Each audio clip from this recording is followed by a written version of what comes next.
cloud.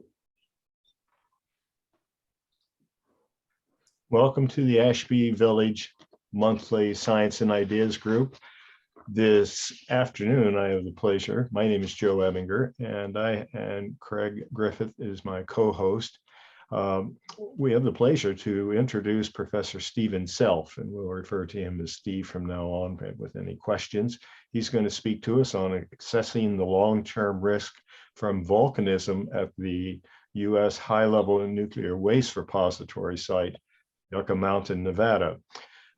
Steve if you're here, you've seen Steve's long resume, but let me just shorten it by saying he's a geology professor and is heavily involved with the Nuclear Regulatory Commission in the past.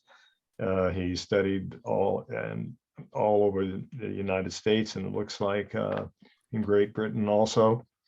And he's going to talk to us about what's going on at Yucca Mountain, Nevada, and whether or not we should be worried. So I'm going to pass it on to Steve Self. Thank you. Thanks very much. And I'm going to do share screen. And you should be able to see the screen, and I'll make it full size. So there we go. And tell me in a second. Can everybody see the screen? Yep. The title slide? Good. Okay, great. I'm going to talk about what I worked on when I worked for the Nuclear Regulatory Commission, which is the long-term volcanic risk, but you can apply the same methodology to any natural risk to a nuclear waste repository. And this is what has gone on with the Yucca Mountain site in Nevada.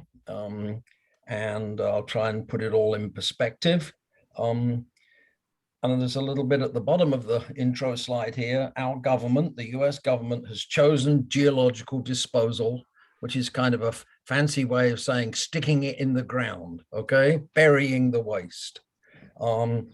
It's every other country that has a high-level nuclear waste problem because it produces energy from burning nuclear fuel rods in a nuclear power station. Every other country has also chosen geological disposal as the method of getting rid of the waste most effectively. No other country has managed to achieve it yet either. So, okay, Finland is closest. Has a very small amount of nuclear waste, and their repository is pretty well developed. They're actually building or constructing the repository. I don't think they've actually put any waste in it yet, but they're the sort of most ahead of any nation in the world. Every other nation is struggling like the US, and some of the problems inherent to this might be revealed, I hope will be revealed during the talk. Yucca Mountain, the whys and the wherefores of Yucca Mountain, I hope, will also be revealed in the talk. Yucca Mountain is this ridge. It's about 120 miles north of Las Vegas, north of downtown Las Vegas anyway. Las Vegas keeps creeping nearer by gradually expanding northwards. This is where the waste is going to be buried. And this is what exists on the surface here. Can you see the yellow cursor? Yeah. Yep. Yes. This is what exists on the surface for the exploratory work that's been done to date, although there's nothing going on now. The whole project is frozen right now. But this picture was from I don't know how long ago, but there were several buildings there, and there is a tunnel that goes into the mountain, and I'll explain that later on. But the idea is that the waste would be lying within the structure of this mountain. Okay. Where is the waste now? Well, the waste is all over the US, and obviously the idea of the government is Department of Energy is the arm of the government that's in charge of nuclear waste. Even commercially produced nuclear waste becomes the property of the Department of Energy once it's finished in the reactor. So The government assumes ownership of it once it's been used. And some of you might know something about this problem, and I'll mention it now. I think during the Nixon administration, the US government opted not to reprocess nuclear waste. So the US, unlike some other countries, doesn't reprocess the nuclear waste to obtain more nuclear fuel to put it through a power station again. But even the countries that do that are still left with a nuclear waste problem after they've reprocessed it. So the US is a once through thing. The nuclear fuel is produced, goes through the reactor, generates energy until it's too inefficient to do so, taken out, and then the intent was to bury it or to get rid of it somehow. And where it is now is everywhere throughout the US, wherever there's a nuclear reactor. And this, of course, raises various problems. It is a long-term hazard because of radionuclides, dangerous radionuclides in the nuclear waste, and it's being stored on the surface. And we can talk about this later on, perhaps during question time, rather than spend a lot of time on it now. But this situation of it being widely scattered throughout the nation is a situation that the government ostensibly does not like, but cannot solve. They cannot decide what to do, or they cannot make the necessary movements to put the waste in any one place. Okay, so this is waste from energy. The dots represent it's mostly energy producing waste from commercial nuclear reactors. There's a little bit of waste from the military as well, shown where these sites are. Notice almost every state in the US except Montana, I think, the Dakotas and Nevada has waste somewhere, almost every state. Steve, if I may ask, how did those 3 states get out of it? There's a question on the chat to that effect. Oh, I'm sorry, I'm not going to keep track of the chat as we go along. No, that's why I mentioned it now. Yeah, because they haven't got a nuclear power station. Oh, thank you. It's never had a nuclear power station in those states. Usually the waste stays co-located with the power station where the nuclear fuel was used. That's what happens. Okay, Yucca Mountain. I'm going to talk a little bit about Yucca Mountain, what the repository is going to be like, or is supposed to be like, and what we call the performance of the repository. That's the sort of long-term goals and aims of a repository.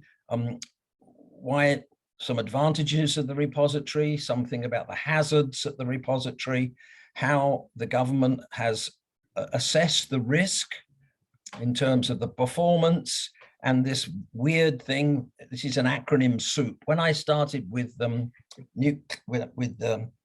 Nuclear Regulatory Commission, I was given a 12-page report to read, and it was pure acronyms. I was supposed to familiarize myself with all the acronyms that were used in nuclear waste or nuclear the world, and it was 12 pages in length. So anyway, the so-called the REMI. The REMI is the reasonably maximally exposed individual, right? A strange name for something that's totally imaginary, but a spot is chosen, a person is located at that spot, and then you estimate the amount of radioactive contamination that might reach that person under circumstances within certain periods of time and things like that. So that's what that is. We'll talk a little bit about that. I'll give you some of the background to how we got to where we are now near the end, and then a little bit about what's going on presently. So that's where we're going to go in the talk, and I'll try and skip through most of the geological material. This is beautiful desert. out there in Nevada. This is a view taken from a place called Steve's Pass, nothing to do with me, looking across the desert at Yucca Mountain. That's the long, low ridge in the on the horizon there. And these guys here are young volcanoes. The rock that the waste will be buried in, which also is a volcanic rock, which is why one of the reasons I was involved in this, because I'm a volcanologist by training. This is 11 million year old, the rocks here in Yucca Mountain. These basaltic volcanoes, or these volcanoes that are near Yucca Mountain, are from about 7 million years to as young as 75,000 years old. So in terms of volcanic risk, this is an active volcanic field. Another eruption cannot be ruled out, and so that's the main concern. And this was Nevada, which became violently opposed to the repository, trying to increase the volcanic risk to the repository from these volcanoes, was the main avenue that the politicians in Nevada tried to push until they managed to stop the whole thing. This is ignore all the bits in bubbles on this picture, but this is the best picture I've found, and this is the only copy I've got of it, because this is now no longer publicly available. But it's an aerial or satellite image of the area. The previous picture I showed you was taken from here, looking across the Yucca Mountain, and the black dots or the dark dots or blobs are the volcanoes in this volcanic field. This is the Remy location along this stream here that runs down the east side of Yucca Mountain. Here's the Nevada-California border. This is Death Valley. And this area here is called the Amargosa Valley or the Amargosa Desert. And this is an internal drainage system.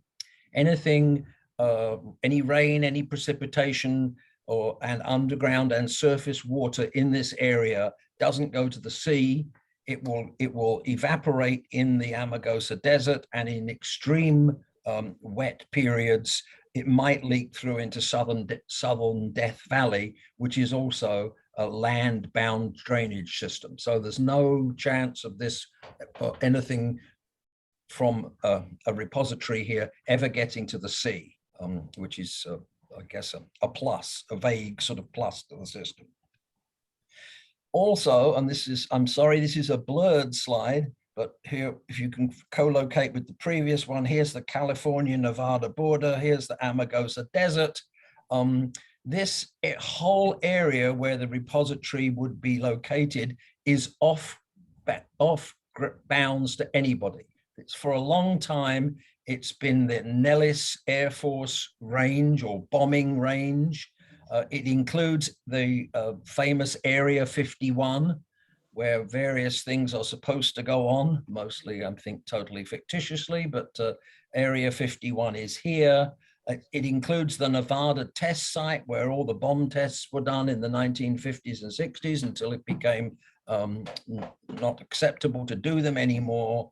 And the Yucca Mountains sits just on the west side of the Nevada test site. So this is a heavily patrolled area, government controlled, and nobody can go there. So it's not like people will, as far as we can see into the future, it's not like people will be able to wander willy-nilly through this area in the future and upset anything that's on the ground.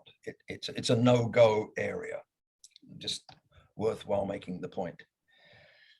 The repository, if you remember the first slide, that's Yucca Mountain here, that ridge.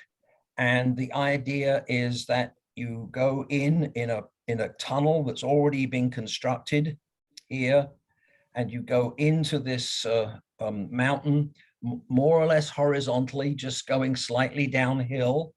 And the present tunnel goes in and turns and comes out a few kilometers south.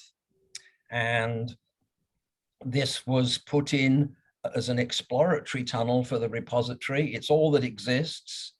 And it would be used if the repository ever became viable again. It would be used as the main access into the repository. And then coming off this main tunnel, they would make lots of small tunnels into which waste in canisters are placed. Okay, the whole thing would be, the waste would be brought to the site by train. That railway has not yet been built. It would be processed on site, repacked into canisters for burial, and taken by a totally automated system by train down into the repository and deposited in these tunnels. There's nobody going to be working in the repository. The whole thing is meant to be automated, even the excavation of the repository. A couple of really useful things to note are a repository underground has to be mined. This is about as easy mining as you can get in geology. The rock is quite soft, it's quite coherent, but soft, it's easy to excavate, and the tunnels are largely sub-horizontal. So in terms of a mining job, it's pretty simple to construct the repository in Yucca Mountain. And it would be eventually the main tunnel, or main tunnel adit level, as they're called, where the waste would lie, is approximately 1,000 feet or 600 meters, 500 meters beneath the top of the mountain. Okay.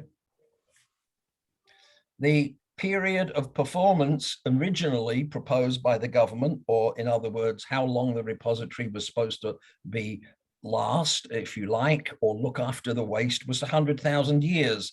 But when the National Academy of Science was looking at the early reports in the 1990s on the repository, they said, why not make it 1,000,000 years? And stupidly, the government said, okay.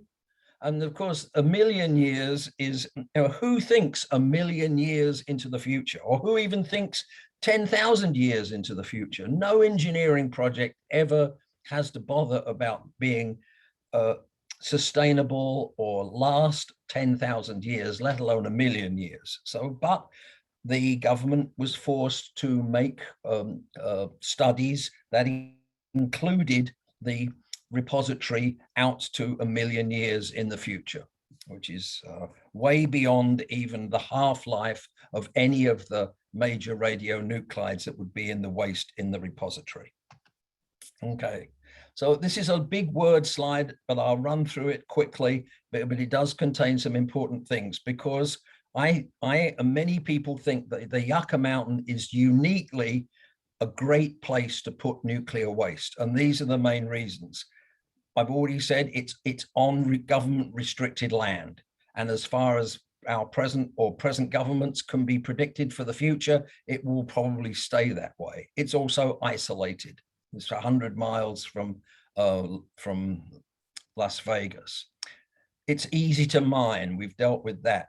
The host rock is full of minerals called zeolites, and these minerals absorb radionuclides. So it's a very absorbent rock.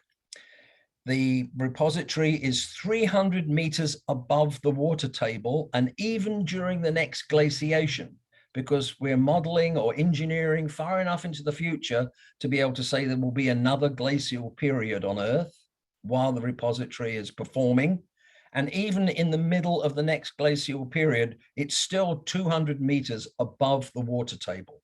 This is a huge plus, because the big challenge to any buried nuclear waste anywhere else in the world is that water in the ground will get access to the waste, and there might be a pollution event. It won't happen here at Yucca Mountain.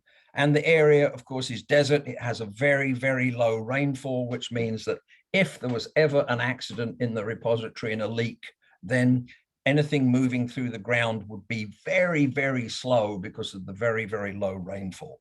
And also it's an internal, we dealt with this earlier, it's an internal drainage network. It's not connected to any big rivers or the sea.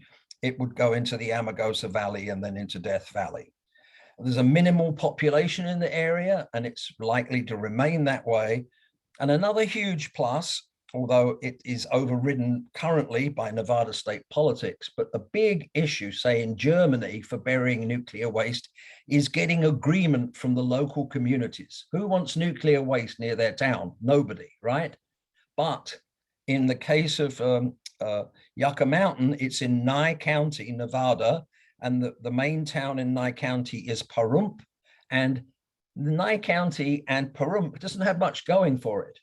So if the repository came to be built, it will be a huge economic plus for Nye County and Pahrump, and therefore they're very enthusiastic about having the repository there, which is an almost, again, unique situation in the world. So there are a lot of good things about the nuclear waste burial at Yucca Mountain. More acronyms, okay. What are some of the problems facing the burial of nuclear waste at Yucca Mountain? Well, any nuclear project in the US has to follow certain rules which are laid down by the Nuclear Regulatory Commission, which is the government's arm for anything nuclear. This is anything from nuclear medicine in hospitals to nuclear power stations to nuclear waste disposal sites. And everything has to be examined against these features, events, and processes, nicknamed FEPs, okay? And this includes a huge array of things that could happen at any site where nuclear material is handled. Let me give you an extreme example. For instance, a tsunami, okay? Well, you can make a pretty good estimate that a tsunami is unlikely to hit Yucca Mountain, right? It's several hundred kilometers or miles inland. It's a couple of thousand feet high, and therefore it's unlikely to be hit by a tsunami. So that you can FEP out, as the acronym world has it. You can get rid of tsunami, and you have to go through every one of these FEPs and make a case for getting rid of it or accepting it, okay? Well, what are some of the disruptive events that could be affect the repository? That's the basis of this. And these disruptive events have to be shown to have a probability of less than 1 × 10⁻⁸ per year. That's less than 100th of a million of a chance per year of occurring. If they cannot prove that that would be the case, like it would be for a tsunami, then the government has to do a detailed study of that particular phenomenon, okay, in order to have a nuclear power station or any nuclear process at that particular site. If it has a higher probability than this, then the FEP, as I said, has to be considered by the Department of Energy in what's called a license application, and a safety estimate, which is basically how much dose the REMI would get, has to be done. And this was completed for the Yucca Mountain site for igneous activity, which is what I'm mainly going to talk about, faulting and earthquakes, and human intrusion. I'll just say a word or two about this, and then we'll come back to this at the end. There are also other issues, like the water rights for the site had not been obtained when DOE did put in the license application in 2008. The railroad access hadn't been decided. The route for the railroad that needs to be built all the way from Utah to Yucca Mountain, that wasn't decided. And that's obviously years of work to construct a railroad that long. And there was no, the Department of Energy did not put in environmental impact statements like were needed. And so I'll mention that again at the end as well. So, but let's just look at we're going to talk about igneous activity, and also I just want to mention about human intrusion. What do they mean by human intrusion? Well, this is somebody in the future going and accidentally discovering or finding buried waste somewhere and it becoming a risk to them. And you may think that's a bit silly, but let's look at this picture here. This is a part of New Mexico. It's another satellite image. It's just Google Earth, okay? And This is called the whip site. The little blob in the middle is the whip site. I'll talk a bit about the whip site at the end, right? But about 40 years ago, the government sanctioned off this chunk of the land and said, we're going to use this for nuclear waste burial in New Mexico. And you cannot do anything inside a certain area here, all right? And every white dot is an oil drilling well or a well site in 40 years, okay? And so, of course, they can't drill in this in this area, but they've drilled right up to the border of it, right? And so you could see that human intrusion, could easily happen with buried waste in the not very distant future if waste was in fact buried in a particular place. So, okay, what do we want to say here? A little bit about timing. Let's just use this word slide again for some aspects of the timing. The radionuclides in the nuclear waste from the spent fuel heat up over time according to the half-life of the particular radionuclide present. So the maximum heat from this buried waste would be in about 2,000 years' time. So once the repository is built and everything's in it and sealed off, it would heat up and would be reach a heat maximum in about 2,000 years' time. But the design of the repository is meant that the different lines of canisters don't interact with each other and let heat build up too much. So there's a whole lot of details here. The Yucca Mountain repository as designed was meant to hold 11,673 canisters exactly, and loaded at the rate of 1 cask per day. So just loading the repository with waste would take 31 years. These are very long-term projects. The repository was originally intended, the whole project was meant to take something like 50 to 100 years, 30 to 50 years to build it, the rest of the time to get the waste there and load it, right? So once again, long-term projects. It was supposed to start in the 1990s and take the first waste even before the repository was completed in the year 1988 was the original proposal. But of course, we're nowhere near that. In fact, the Department of Energy didn't even submit their license application to the Nuclear Regulatory Commission until 2008. So they were way behind for various reasons. I came on board at that time. I didn't have much, I know some things about what went on before. But the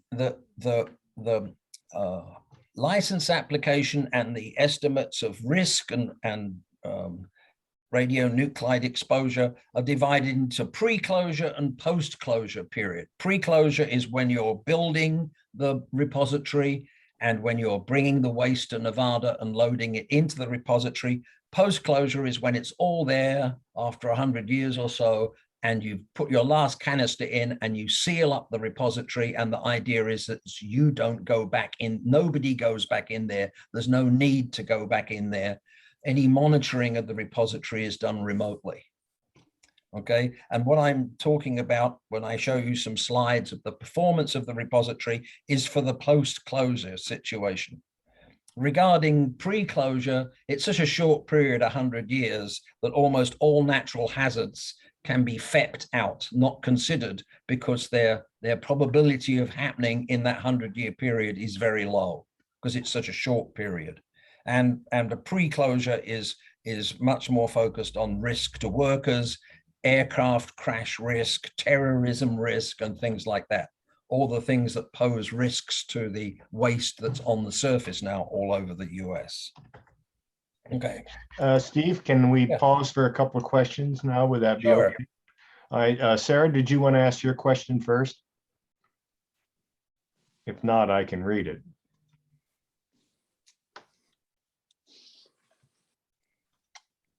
Well, her question was, you talked about the REMI. Is that REMI? Yeah. REMI.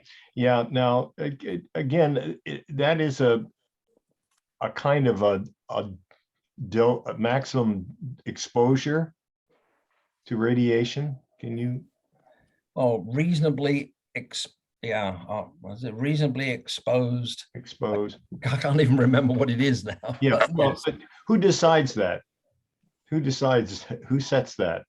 the who does, well, I guess the Nuclear Regulatory Commission sets that and says that, you know, it has to be a certain distance from the source of radionuclides. It has to be considered over a certain period of time. And then there are various very complicated ways of the individual, who's a totally imaginary individual, but to various ways of ingesting the waste. Therefore, it matters whether the waste is on the surface or whether it's in groundwater, or the radionuclide, sorry, on the surface or in groundwater and things like that. It gets very, very complicated when you think about things like that. The other irony to this whole thing is that somebody obviously once pointed out, well, how do we know what society is going to be like in 10,000 years' time in Nevada, right? Or longer periods. And what Department of Energy and Nuclear Regulatory Commission agreed to do was to say, it's just like it is now, okay? There will be a few farmers out there doing irrigated desert farming. There will be a small number of people living in a couple of communities, as there are now, okay? But who really knows what the situation will be? I would assume that there is some medical input on this too, that yes, that have a say in that. Did that answer your question, Sarah? Yes, I just wanted to make sure that nobody has to volunteer for the job. no. No. Yes. But it is sort of an imaginary composite. It is an imaginary concept. Yes. Okay, thank you. Great. Okay. I have one other question too. You talked about in New Mexico, this WIP Yes. area. Now it was almost completely outlined by oil wells, as you pointed out. Yeah. Well, you know, my petroleum engineer friend, whom you know, reminds me that once you dig down, you can make left and right turns. Exactly. Well, so is an oil company capable of digging down and allowed to suddenly turn right towards the website at that point and eventually effectively cross over the land? I would imagine that because directional drilling has been around for several decades, I would imagine that the restrictions that the government set up on the site also precluded directional drilling once you've spudded in and gone down a bit. Yes. Yeah, one would hope so. One would hope so. Yes. I'll come back to the website at the end because it's an interesting thing that most people don't know much about. Okay. Any other questions at this point now that I've interrupted? Yeah. Steve? Any other questions? Now you've got to excuse me because I'm a volcanologist, so I love volcanoes. So I'm going to show you some pictures of volcanoes, even though they're not very exciting. So Please proceed. Okay. This southwestern Nevada volcanic field that I pointed out on one of the early slides, it consists of a number of small cones, and they're very difficult to study. I won't go into the details, but finding out the age of these has been a huge problem because it sort of pushes the technology on dating of geological materials, which is based ironically on the radioactivity that several species give out, that are several elements give off that are contained in the rock.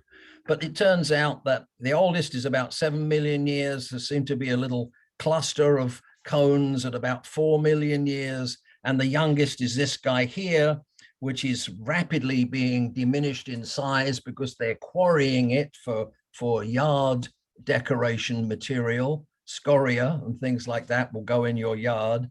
And probably in many yards in Las Vegas. So the cone is gradually getting smaller because it's privately owned and being quarried away. But this is the youngest cone, and it's about 75,000 years old. What is certain is that the volcanism has moved from the northwest towards the southeast, and the eruptions are becoming smaller over time.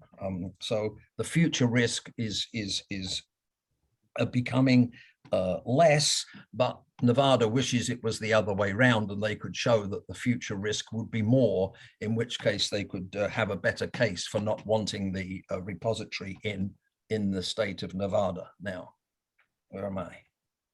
My slides have stopped changing. What have I done? Just a moment.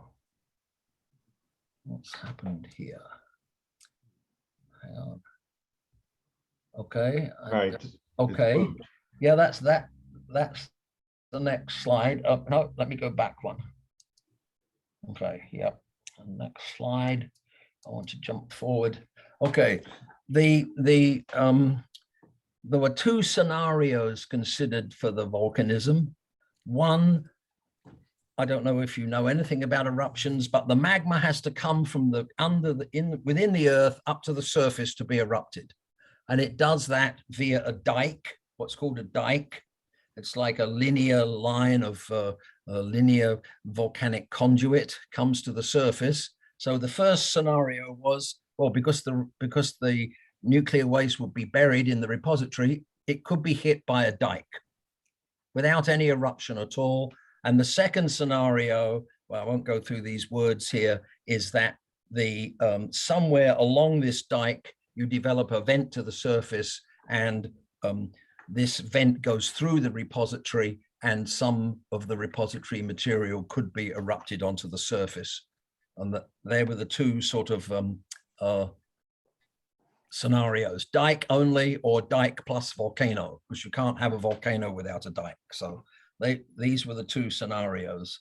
And I don't know if I want to say anything else. I guess the main point of this slide is the intended, because it was designed decades ago and nobody's done anything about it, the Yucca Mountain repository as designed was meant to take a certain amount of waste, this 77,000 million tons of heavy metal of uranium as defined here, all right?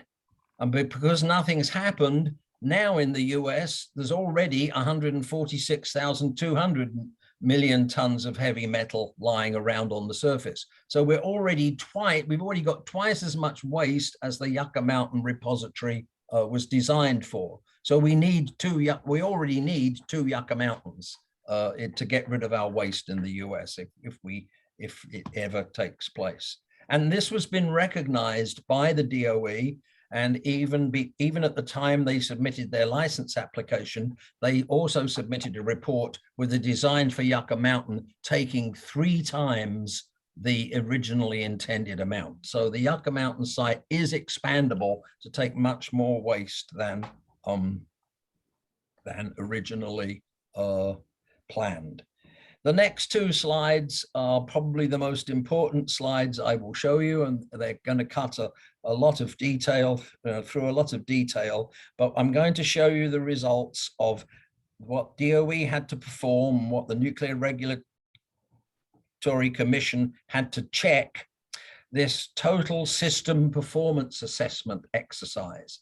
This is imagining the radionuclide risk to the REMI over the time periods for, as you've seen, 10,000 years and 1,000,000 years. Okay, so we'll look at 1,000,000 years first.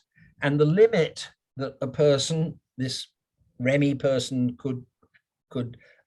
was meant to have, it was set by the EPA, by the Environmental Protection Agency, independently of the Department of Energy or the Nuclear Regulatory Commission. So this is this shown on a log scale here on the left over a time period of 1,000,000 years.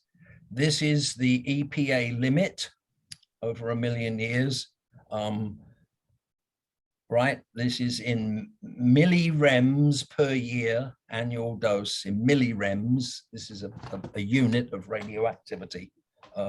And I'll put this in perspective in a couple of slides time, right?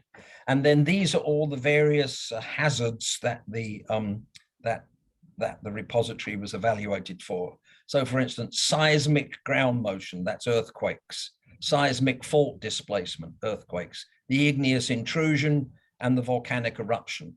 And then all of these risks that were taken into account, the total risk from those is shown by the black line.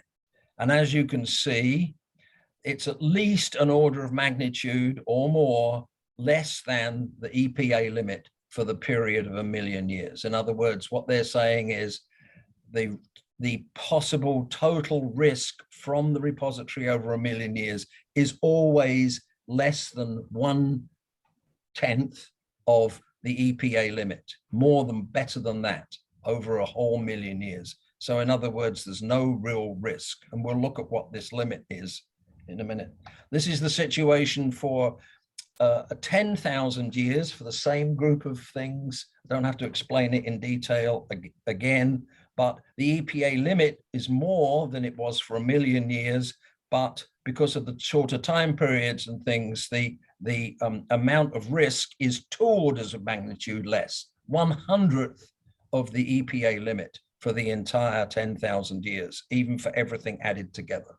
So this is telling us that the repository as designed would be very safe over there in periods. And then we have to put the EPA dose limits in perspective, and they're very, very conservative or very, very cautious, okay? They cannot exceed 15 millirems a year for the first 10,000 years or 100 millirems per year out to 1 million years. And this is tiny compared to things like 1 year of living in Denver gives you a dose of 200 millirems, right? That's big compared to the EPA limit. 1 year of normal watching of TV gives you 100 millirems, as does 1 year of living next to a nuclear power plant. Okay, how many people live near a nuclear power plant? A cross-continental airline flight gives you about 100 millirems. A dental X-ray gives you about 2 millirems. Okay, so these EPA limits are tiny compared with normal background radioactivity radiation that we live with, which means that even compared, well, when you see how the repository performs, it would be extremely safe if it was built and everything went according to plan. Yeah. Want some coffee? So anyway, I was going to say about earthquakes, but I don't think I'll talk about earthquakes. You can ask questions about that. The risk from earthquakes is a bit more, but let's look at some of the more the history of the project. Okay, we'll finish up in a few minutes and we'll talk about the history of the project. In 1982, the government passed the Nuclear Waste Policy Act, and at the time, Nevada was very keen on having the repository because it was a desert state relying almost solely on tourism and gambling for its economy, and they thought that having a repository would be a great thing for the economy. Okay, that was at the beginning. In 1984, the Nuclear Waste Policy Act was amended. And at this time, a lot of sites throughout the nation were being considered. In 1984, they said the government's come down on 3 sites, 1 in Washington State, 1 in West Texas, and 1 in Nevada, Yucca Mountain. Okay. In 1987, this was amended again.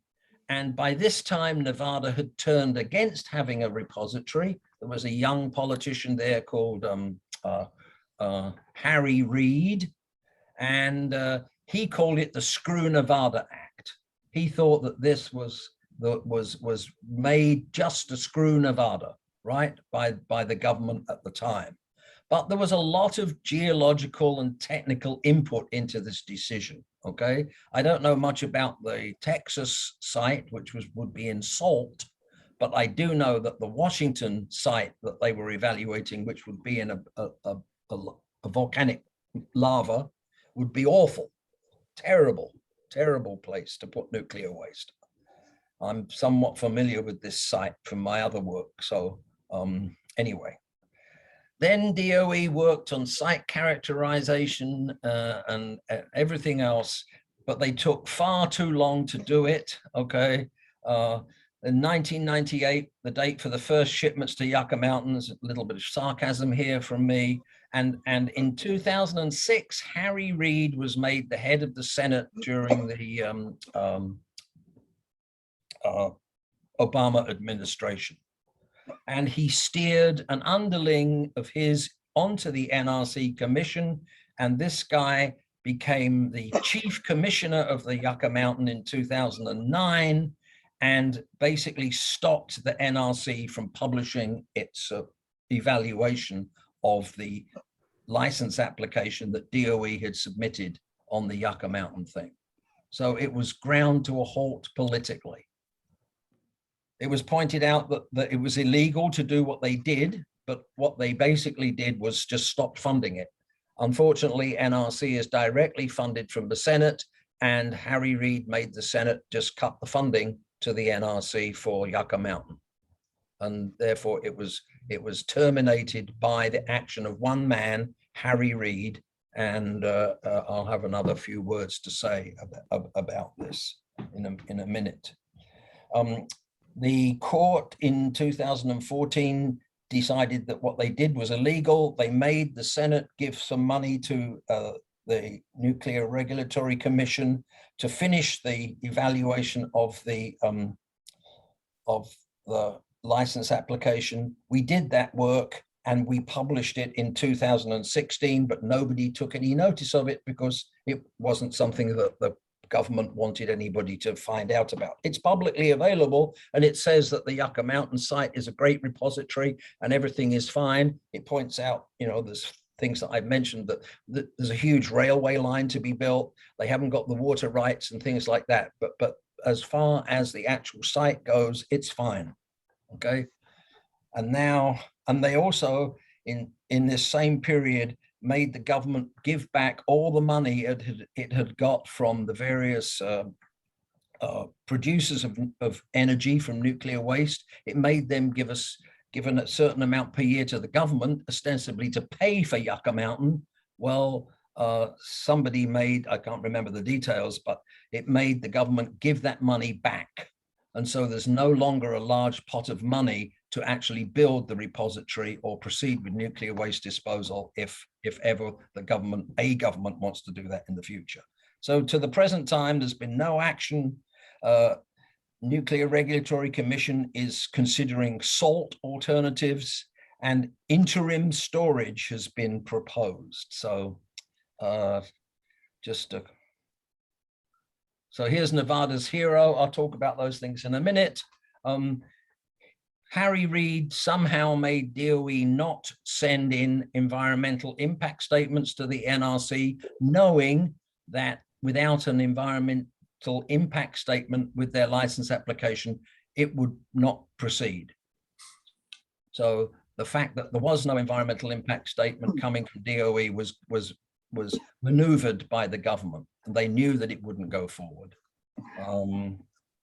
It's a sad story. If you go there now, what can you see? Well, you can see the tunnel. You can go into the tunnel. Well, the public can't, but if you are part of the Department of Energy or the Nuclear Regulatory Commission or something, occasionally we'll run a tour there. You can see the tunnel goes in. There's a railway part of the way in, but that's not used anymore. And the drilling machine that was used to drill this tunnel sits out at the south portal and is actually for sale. DOE are trying to sell this $6 or $7 million drilling machine, which will cut you a very large tunnel in one swoop. So if you want to drill a large hole anywhere, I can tell you where to buy a drilling machine for making large tunnels. Okay.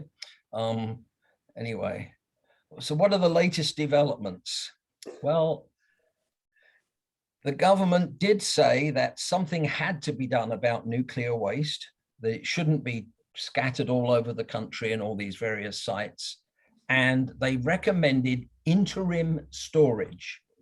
And this wasn't going to be orchestrated by the Department of Energy. It was up for private companies to propose interim storage sites. So there's a company called Waste Management. You've seen their trucks driving around here, but they're a big company. They have a proposal in at the moment, being evaluated by NRC for interim storage in a high-level waste site in West Texas. It's right against the border with New Mexico. Okay, it's right on the border of New Mexico. There's a colleague of mine at UT Dallas is very interested in this, and he's produced a video and a report on this, and I can send you these if anybody is that interested. But we ought to point out the subtle difference between storage versus disposal. Disposal, burial in Yucca Mountain, is getting rid of it for good. Storage is you take it there, you keep it for a while, and then you take it somewhere else. To where? Nowhere, because there's no disposal site yet approved. Okay, so there's a big, this is why waste management have some chance of getting this contract.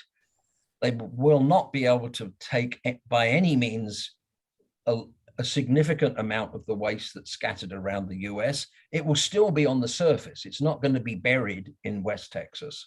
So who knows what will happen with this project, but that's what's going on at the moment.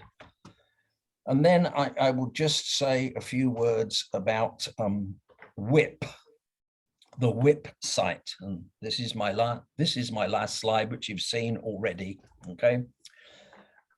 The WIP site was started in the 1980s by the Department of Energy and the Department of Defense for getting rid of less than high-level nuclear waste that was involved in making bombs and nuclear warheads and things like that. Stuff that's at Los Alamos, stuff that's in Idaho and Oak Ridge in Tennessee and the other places where the Department of Defense and also Department of Energy have been involved in doing nasty things nuclear, okay?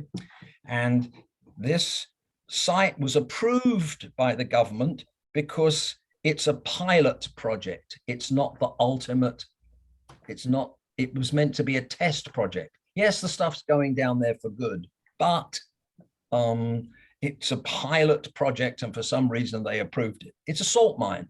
It's a purpose-built salt mine for nuclear waste disposal in New Mexico, and it's near Carlsbad Caverns. It's in that area of New Mexico where very few people go. There's very low population and everything. Okay, and there was an accident recently caused by the waste management company in 2014 down in this mine, and it was shut for a couple of years, but it's closed, it's opened back up, and it's currently taking little bits of waste very locally, very slowly. And I don't know how long the project's going to run, but we are getting rid of a tiny amount of nuclear waste, but we're not addressing the problem of the nuclear waste that's produced by energy production. And so this is a map of the WIP site again. There's it's got everything you'd expect. It's got a mine shaft. It's a beautiful mine. I've been down in it. You can't take photographs, unfortunately, but it's a lovely salt mine. And the thing about salt is it's a rock. It's easily mineable. It's quite a soft rock. And also it flows. So given decades and hundreds of years, if you put waste down there in cavities in the rock, the salt will fill those cavities in by natural flow and seal everything in. And salt is an aquiclude. In other words, it doesn't allow water to pass through it. And therefore, it's very safe in terms of groundwater flow. And the mine is deep anyway. It's about 600 meters, more than 1,000 feet below the surface. So, but that's one good thing that the government has done to address nuclear waste geologically, stick it in a purpose-built salt mine in New Mexico. And that's it. That's all I've got to say. I'm happy to answer questions. Thank you. Okay, let me open it up now. Thank you very much for your presentation so far. We do have questions waiting here, Steve. So was it Sarah? Did you have a question? You're muted, Sarah. Unmute. Okay. Thank you, Steve. That was incredible. I wish you had been my geology teacher. I was wondering about that volcano that's so young, that's been topped off to make yard ornaments. Can it still erupt again or nearby, or how does that work? That's a very good question, and I didn't add that bit of volcanological detail as we went through. That type of volcano is a one-off volcano. Oof, Okay, okay. and there are fields of these volcanoes all over the US. Some of you may have been to Flagstaff, Arizona, and you've heard about Sunset Crater near Flagstaff, Arizona. That's in another much bigger field of these volcanoes. Rather than build one big volcano that gradually grows through a number of eruptions, this type of volcanic field has lots of little volcanoes dotted all over the field. Okay, and sometimes you can trace, the oldest are on one side and the youngest are on another. Sometimes they're completely haphazard, and it just happens that the ones in by Yucca Mountain are very small, very few, and also have a nice time track going from northwest to southeast, and appear to be passing south of where Yucca Mountain is. So anyway, that's a very good question. Yeah. Thank you. Thank you. Steve, then in summary, what percentage of nuclear waste is currently being disposed as opposed to simply stored? It sounds like it's a very small percentage. I don't know the number, but I would assume it's very small. 1%, something like yeah, that. in terms of tons of heavy metal, I would think it's probably down less than 1%. So in the meantime, it's all being stored in all of those spots you had on your original map. Yes. And of course, the official government position now is, oh, that's okay for the future. But then it becomes more and more difficult as you project more and more into the future, because there's more and more risk of the containers breaking down, of there being terrorist acts or people wanting to fly aircraft into the sites, or anything. The longer you go, the more it becomes an untenable situation just to have it sitting around there on the surface. But it contains radionuclides that have half-lives in the tens to hundreds of thousands of years. So let's see. Yes, Audrey. Unmute. Audrey, you have to unmute first.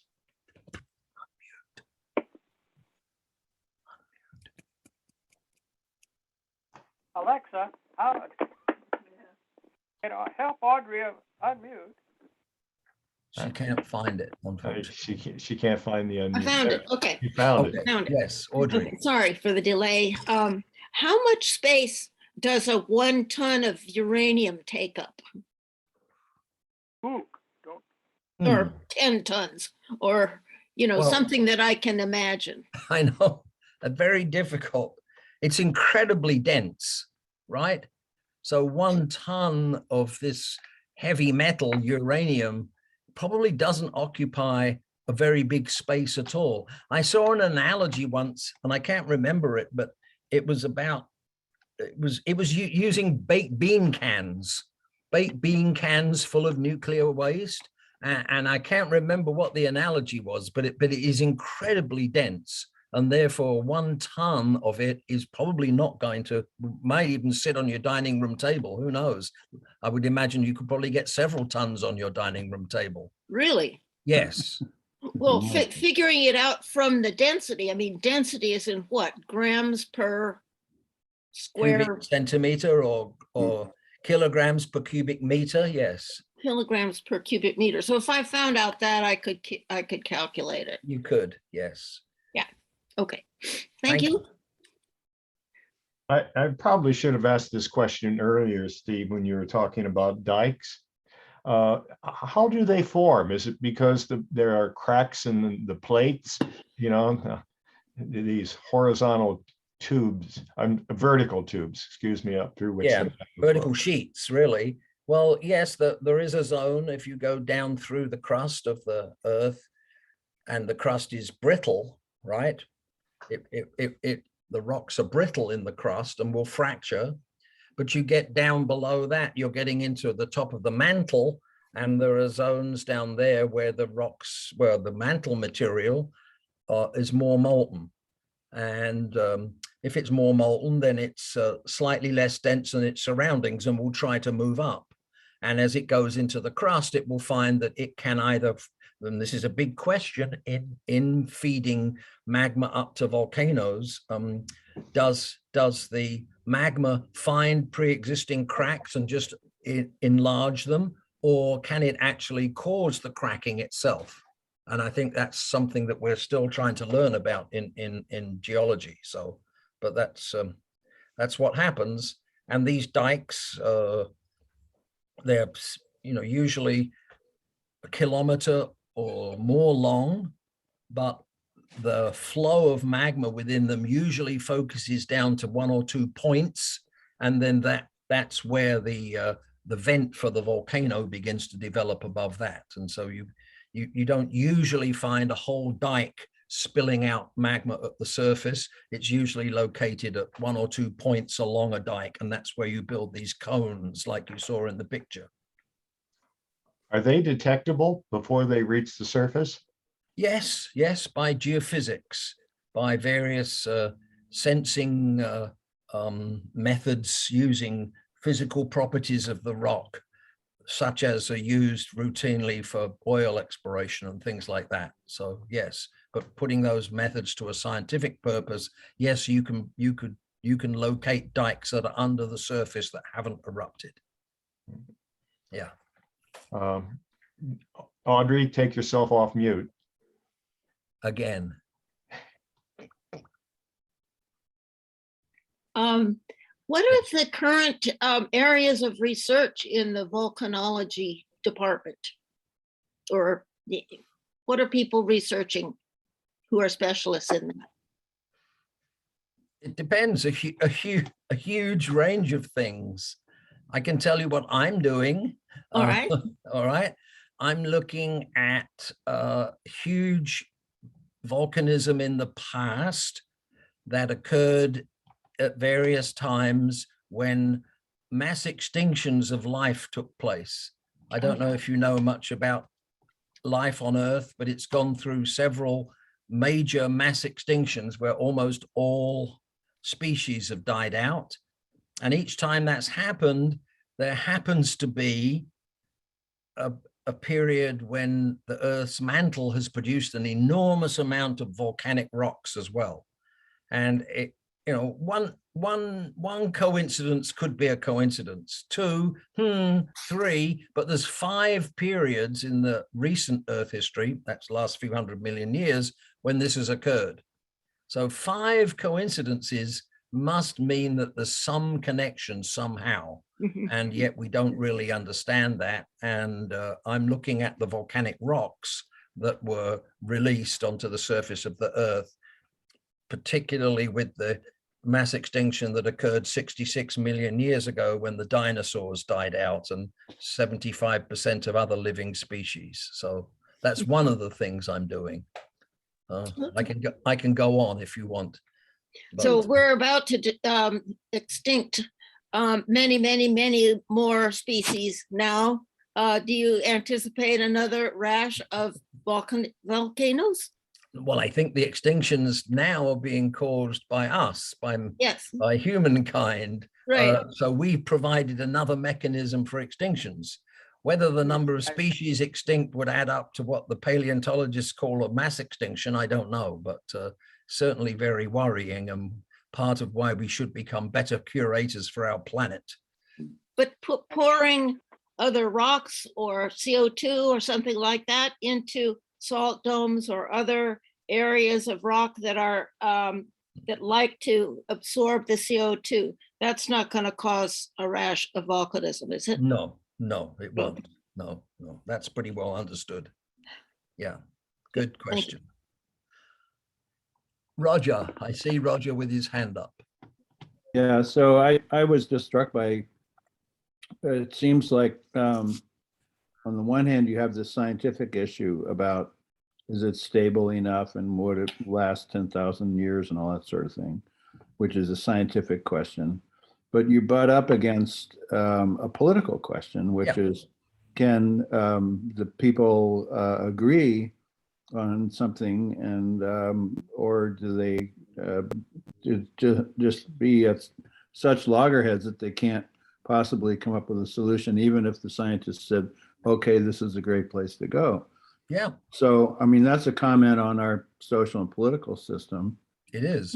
which makes me think, well, maybe someplace else.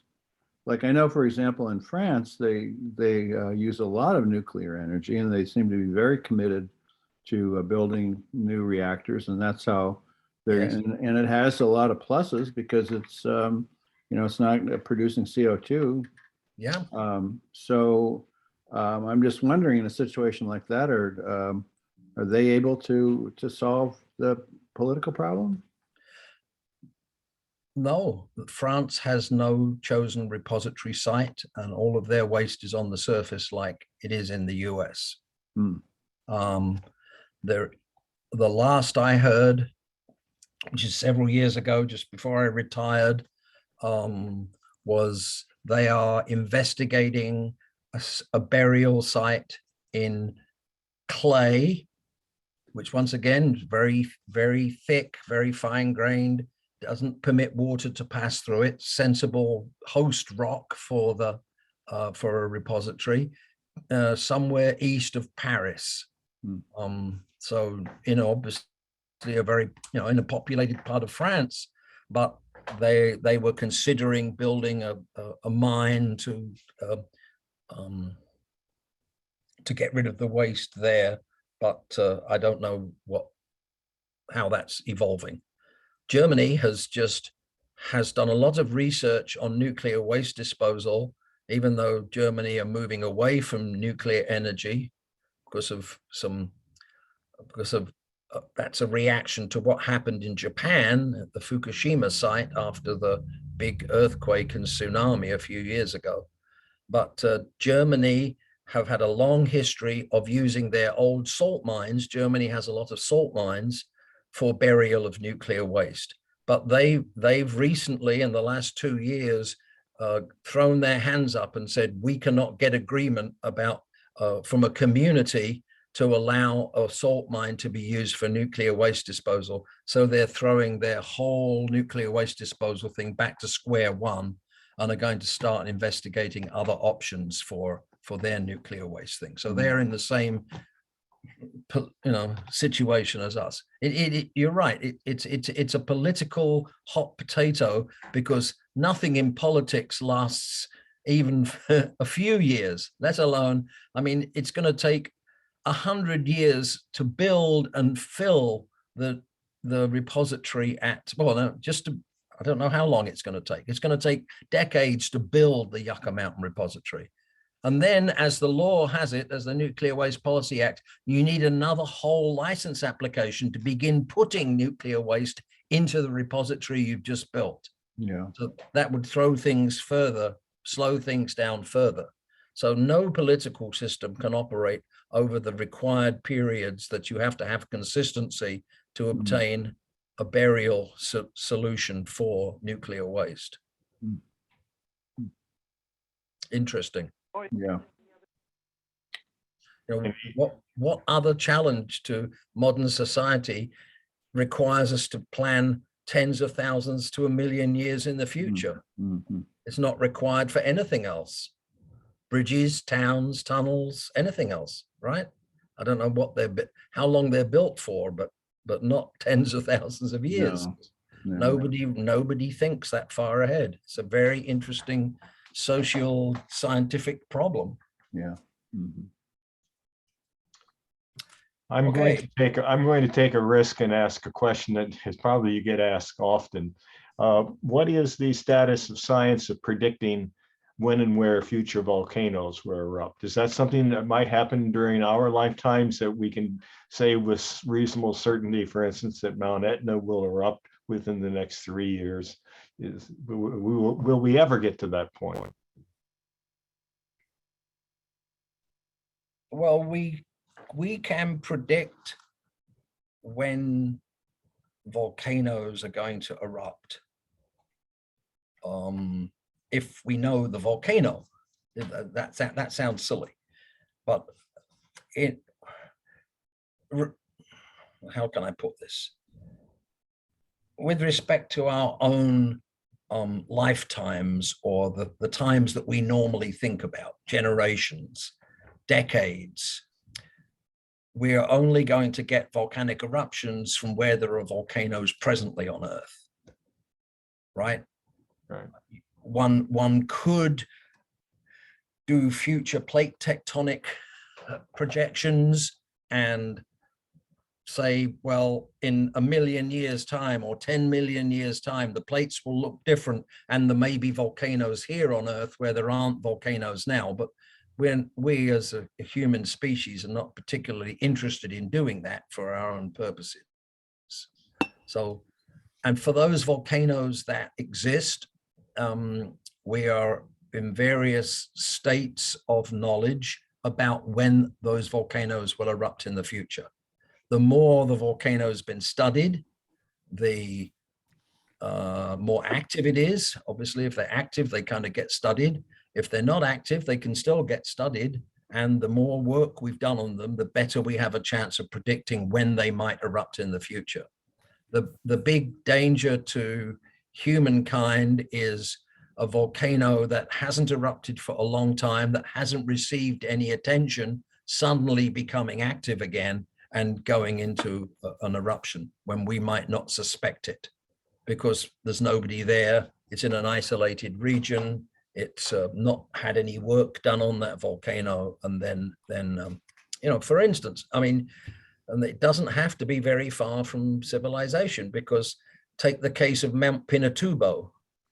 Mount Pinatubo erupted in 1991. It produced the second biggest eruption of the 20th century on Earth. And it's what, 100 kilometers north of Manila, very near to Clark Air Base, International Air Base, next to a large naval installation on Olongapo, or forget the name of it now. But there were, you know, plenty of infrastructure. Oh, and near a nuclear power station as well in the Philippines. And so that volcano hadn't been studied prior to it suddenly becoming active in 1991. I was the only person who'd ever mentioned Mount Pinatubo in a paper on the Philippine volcanoes in general. I'd written one tiny paragraph on it, and that was all that existed in the scientific literature about this volcano prior to it actually becoming active and erupting in 1991. So you know, it doesn't have to be in deepest, darkest Africa for it to be not studied. It can be quite near to civilization. So. Okay, thank you. I believe Steve Cantor has a question.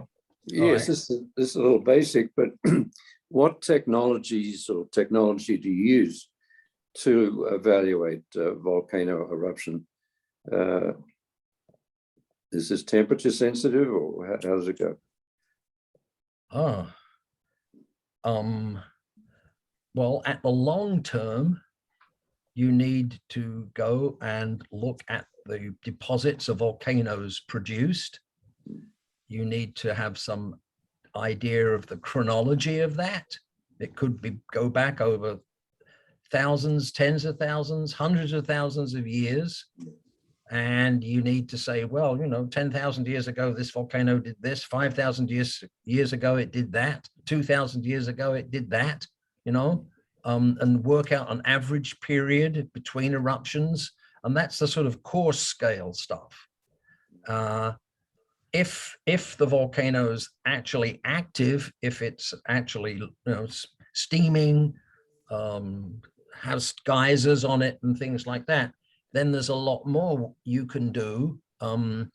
You could actually measure the temperature of things coming out of the volcano. You can measure the gases coming out of the volcano, and all of those are known to change if magma's rising within a volcano and the volcano is getting ready to erupt. So there's sort of two levels there. There's the long-term history of the volcano, and then what's actually coming out now, and is it changing? Is it stable? Is it looking like it's going to erupt based on our experience with global volcanoes everywhere. So And that depends on the gas. yes. And if there's no, well, okay, I get it. Yeah. Okay. Well, Well, thank you. the gas, two common gases produced by volcanoes are carbon dioxide and sulfur dioxide.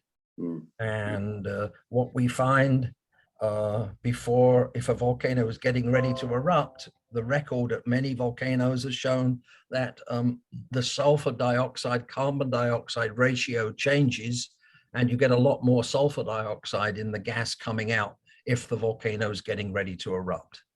It's not rocket science. It's quite simple to do, but you have to have everything in place to enable us to do that. And also recently, in the last couple of decades, we're learning to do it by satellite-borne sensors remotely, right? Instruments flown on satellites that record fly over the volcanoes, get repeated images, and then you can start to look at the amounts of gas coming out even remotely by infrared spectroscopy, basically. Mm. Okay, thanks very much. All right. Steve, you've been very generous with your time. And Thank we you. want to thank you. This was really interesting. I think you set the level of your explanation perfectly for it. It was very understandable, and appreciate that. Thank you. And you're welcome to always come back again if you have a new subject you would like to talk Oh, well, about. I can come and talk to you about super eruptions. That's my other big thing that I didn't say earlier that I'm working on, explosive super eruptions. So, well, perhaps next year sometime I might send you an email and ask sure. you to Yeah. speak to us again. Okay. Yeah, And thanks if very much. anybody has a question that they think about later that they think I can answer, then I'm happy for you to fire it to me by email as well, and I'll try and answer it. Okay. Okay. Good. Thanks very much, Steve. Okay. All right. Thank you, very everybody. much. Nice to meet you all. Bye-bye. Thanks Nice so to meet much. you. Thank you, Thanks, Craig, for your help. Great. Yeah. Bye. Thanks, Craig, for hosting, and we can shut it down now. Okay, bye. Thanks. Okay, bye.